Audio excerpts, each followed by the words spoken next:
آپ نے تحریر فرمایا کہ دیوبند اور بریلی کے علماء اس سلسلے میں اتحاد کی کوشش سعید اسد صاحب کر رہے ہیں جو فیصل آباد کے مشہور عالم دین ہیں، اور اگر اعلیٰ حضرت نے دیوبندی علماء کی جن 4 فتاوی پر اعتراضات اٹھائے ہیں، علماء دیوبند اس کی تشریح فرما دیں تو معاملات ٹھیک ہو سکتے ہیں۔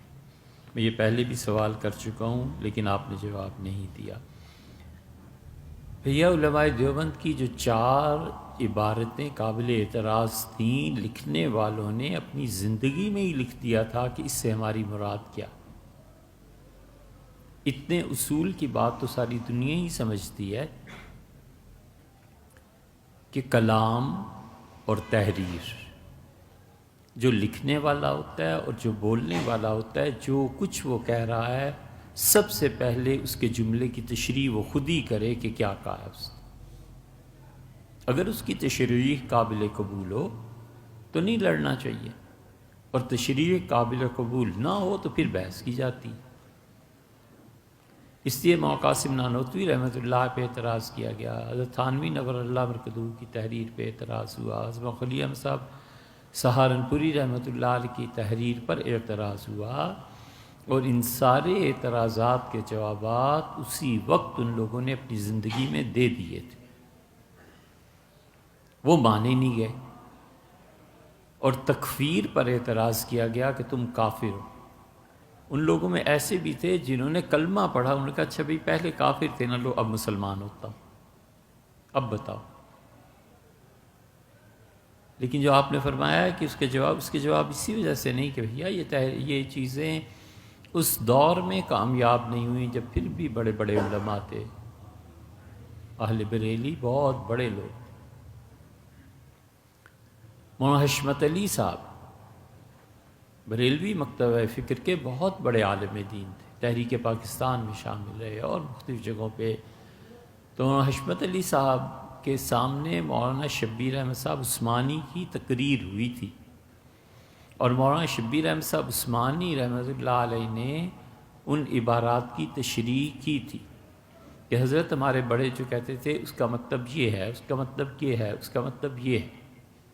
حضرت مولانا منظور نعمانی رحمۃ اللہ علیہ گئے تھے تھانہ بھون، اور حضرت تھانوی رحمۃ اللہ علیہ کی جس عبارت پر اعتراض تھا حضرت سے لکھوا کر لائے تھے کہ حضرت اس عبارت کا مطلب آپ کے نزدیک کیا ہے، انہوں نے آرام سے لکھ دیا،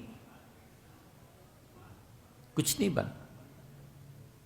مولانا حشمت علی صاحب کی جو سوانح چھپی ہے نا، اس میں آپ دیکھیے گا یہ واقعہ کہ مولانا شبیر احمد صاحب عثمانی نے تحریک پاکستان کے سلسلے میں جو کام کیا تھا وہ اور ان کے جو تعلقات رہے، نہیں ہو سکتا۔ آپ کو امید ہے آپ کرتے جائیے، ہم بھی اس کی تائید کرتے ہیں ہمیشہ کہ نہ کرو۔ وجہ اس کی یہ نہیں ہے کہ حق اور باطل کا کوئی فیصلہ ہو گیا ہے، وجہ اس کی یہ ہے کہ الحاد بڑھ گیا، کفر بڑھ گیا۔ یہ اگلی نسلیں جو پیدا ہو رہی ہیں اور اس فاسد نظام تعلیم کے تحت پڑھ رہی ہیں، یہ خدا کی منکر ہو گئی۔ قائد اعظم یونیورسٹی کے طلباء وہ پوچھتے ہیں کہ اللہ کے وجود کے لیے آپ کے پاس کیا دلیل ہے؟ وہاں کی لڑکیاں آ کے پوچھتی ہیں کہ آخر اس نکاح کی ضرورت کیا ہے؟ لڑکیاں کہتی ہیں نکاح کی کیا ضرورت ہے؟ میوچل انڈرسٹینڈنگ بس کافی۔ ابھی آپ پہ کھلا نہیں شاید دنیا کا یہ نظام، پاکستان میں آ کر یہاں دیکھیں، یہاں الحاد میں اتنے لوگ، انہیں خدا کا خوف نہیں ہے۔ اگر خدا کا خوف تو نماز نہ پڑھیں مسجد میں آ کے۔ ہمارے ملک کی 1% آبادی 1% نماز نہیں پڑھتی۔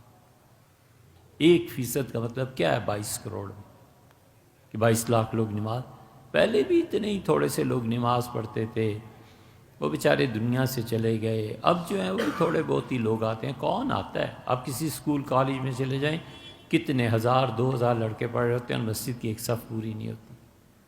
تو اس خوابوں کی دنیا میں ہم کیوں رہیں؟ ہم کیوں نہ دیکھیں کہ حقیقت میں کیا ہو رہا ہے؟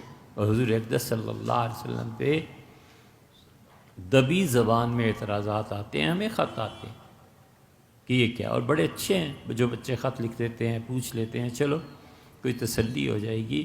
لیکن اس کے بعد جو نسلیں آئیں گی وہ تو برسر عام کہیں گی وہ تو حضرت رسالت پناہ صلی اللہ علیہ وسلم کی اب بھی توہین کرتی ہیں، اس وقت بھی کریں گی۔